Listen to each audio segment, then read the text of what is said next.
Hello, this is Trisha. So, today guys is first time kong magsuot ng sari. So, as you can see, it's color pink kasi nga feeling ko ang cute niya kapag sinuot ko siya. So,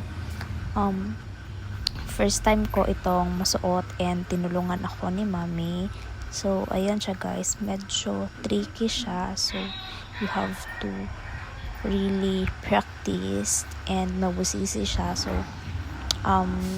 I don't like and mainit din siya. So, actually, nice siya kapag may mga functions like kasal or mga festival. So, required talaga na magsuot ng sari, and then, ang sari is kanilang traditional dress. Like, pareho sa atin na Filipiniana, just like that. So, yun, and si Mami, always siya nagsusuot ng sari kasi yun kasi yung nakasanayan niya.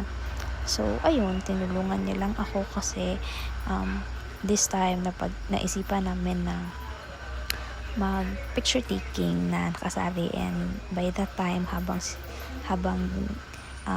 dinidrape ni Mami sa akin yung sari, ang husband ko naman ay na bibihis din siya. So, yeah. So, well, okay lang siya sa akin. Hindi ko siya medyo type kasi maganda lang ang sari kapag medyo matangkad ka. So, kapag hindi, parang very siya, maaapakan mo talaga siya. So, yun.